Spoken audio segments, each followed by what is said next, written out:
ರಾಜ್ಯ ಸರ್ಕಾರದ ವಿರುದ್ಧ ವಿಪಕ್ಷಗಳಿಗೆ ಸಾಲು ಸಾಲು ಅಸ್ತ್ರಗಳು ಸಿಗ್ತಾ ಇದೆ. ಈ ಸರ್ಕಾರಿ ಆಸ್ಪತ್ರೆಗಳಲ್ಲಿ ಸೇವೆಯ ದರ ಹೆಚ್ಚಳ ಆಗಿತ್ತಲ್ಲ, ಈ ಕುರಿತಂತೆ ಪಬ್ಲಿಕ್ ಟಿವಿ ವರದಿಯನ್ನು ಪ್ರಸಾರ ಮಾಡಿತ್ತು. ಪಬ್ಲಿಕ್ ಟಿವಿ ವರದಿಯ ಬೆನ್ನಲ್ಲೇ ಈಗ ಆಸ್ಪತ್ರೆಗೆ ಬಿಜೆಪಿ ನಿಯೋಗ ಎಂಟ್ರಿ. ಜಯನಗರದ ಸಂಜಯ್ ಗಾಂಧಿ ಆಸ್ಪತ್ರೆಗೆ ಬಿಜೆಪಿಯ ನಿಯೋಗ ಭೇಟಿ ಕೊಟ್ಟಿದೆ. ಸರ್ಕಾರಿ ಆಸ್ಪತ್ರೆಗಳಲ್ಲಿ ವೈದ್ಯಕೀಯ ಸೇವೆಗಳ ದರ ಹೆಚ್ಚಳದ ವಿಚಾರಕ್ಕೆ ಸಂಬಂಧಪಟ್ಟಂತೆ ಮಾಹಿತಿ ಪಡೆಯಲಿಕ್ಕೆ ಮುಂದಾಗಿದೆ. ದರ ಪಟ್ಟಿಯನ್ನು ಪರಿಶೀಲಿಸಿದ್ದಾರೆ ವಿಪಕ್ಷ ನಾಯಕ ಆರ್ ಅಶೋಕ್ ಮತ್ತು ರಾಮಮೂರ್ತಿ ಅವರು.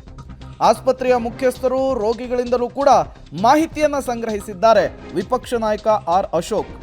ಈ ಮೂಲಕ ಪಬ್ಲಿಕ್ ಟಿವಿಯ ವರದಿ ಆಸ್ಪತ್ರೆಗೆ ಈಗ ಬಿಜೆಪಿಯ ನಿಯೋಗ ಭೇಟಿ ಕೊಟ್ಟಿರುವಂಥದ್ದು, ಅಲ್ಲಿಂದ ಮಾಹಿತಿ ಪಡೆಯುವಂತಹ ಕೆಲಸವನ್ನು ವಿಪಕ್ಷ ನಾಯಕರು ಮಾಡಿದ್ದಾರೆ.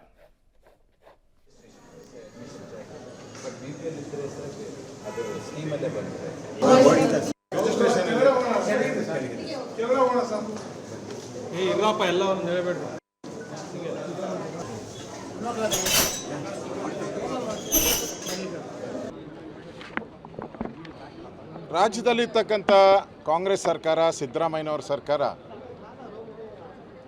ಬಂದಂಥ 16 ತಿಂಗಳಲ್ಲಿ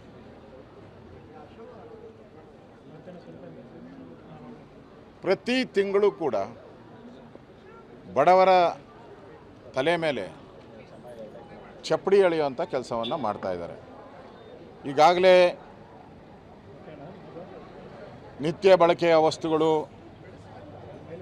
ಗಗನಕ್ಕೇರಿದೆ. ಎಲ್ಲ ಪೆಟ್ರೋಲು ಡೀಸೆಲ್ ರೈಸ್ ಆದ ತಕ್ಷಣ ದಿನನಿತ್ಯ ಉಪಯೋಗಿಸುವಂಥ ತರಕಾರಿ ಇರ್ಬೋದು, ಹಣ್ಣಿರ್ಬೋದು, ರೇಷನ್ ಇರ್ಬೋದು, ಇವೆಲ್ಲ ಜಾಸ್ತಿ ಆಗಿದೆ. ಅದರ ಜೊತೆಗೆ ಸ್ಟ್ಯಾಂಪ್ ಡ್ಯೂಟಿ ಜಾಸ್ತಿ ಮಾಡಿದ್ದೀರಾ, ಹಾಲಿನ ದರ ಜಾಸ್ತಿ ಮಾಡಿದ್ದೀರಾ, ಆಲ್ಕೋಹಾಲ್ ದರ ಜಾಸ್ತಿ ಮಾಡಿದ್ದೀರಾ. ಈಗ ರೇಷನ್ ಕಾರ್ಡು ರದ್ದು ಮಾಡ್ತಾ ಇದ್ದೀರಾ. ಈಗ ಮತ್ತೊಂದು ಬರೇ ಆರೋಗ್ಯ ಇಲಾಖೆಯವರು ಇಲಾಖೆಯನ್ನು ನಡೆಸೋಕ್ಕೆ ದುಡ್ಡಿಲ್ದಿರ, ಇಲಾಖೆಯಲ್ಲಿ ಹಣದ ಕೊರತೆ ಇರೋದ್ರಿಂದ ಔಷಧಿಗಳು ತೆಗೆದುಕೊಳ್ಳಲಾಗದ ಸ್ಥಿತಿ ಇದೆ. ಔಷಧಿಗಳನ್ನು ತೆಗೆದುಕೊಳ್ಳೋಕ್ಕಾಗಲ್ಲ, ಆ ಸ್ಥಿತಿ ಇದೆ. ಔಷಧಿಗೋಸ್ಕರ BPL ಕಾರ್ಡ್ದಾರರೇನಿದ್ದಾರೆ, ಬಡವರೇನಿದ್ದಾರೆ, ಅವರು ಆಸ್ಪತ್ರೆಗಳಲ್ಲಿ ಅಲಿತಾ ಇದ್ದಾರೆ. ಅದಕ್ಕೆ ಸರ್ಕಾರ ಹಣ ಬಿಡುಗಡೆ ಮಾಡಬೇಕಾಯಿತು. ಇದಕ್ಕೆಲ್ಲ ಸರ್ಕಾರ ಯಥೇಚ್ಛವಾಗಿ ಆರೋಗ್ಯಕ್ಕೆ, ಶಿಕ್ಷಣಕ್ಕೆ ಯಾವುದೇ ರೀತಿ ಕಡಿವಾಣ ಹಾಕಬಾರ್ದಾಯಿತು. ಆದರೆ ಸಿದ್ದರಾಮಯ್ಯನವ್ರ ಸರ್ಕಾರ ಮೊನ್ನೆ ಬಡ್ಜೆಟ್ ಮಂಡನೆ ಮಾಡಿದಾಗ ಆರೋಗ್ಯಕ್ಕೂ ಕಟ್ ಮಾಡಿದ್ದಾರೆ, ಎಜುಕೇಷನ್ಗೂ ಕಟ್ ಮಾಡಿದ್ದಾರೆ.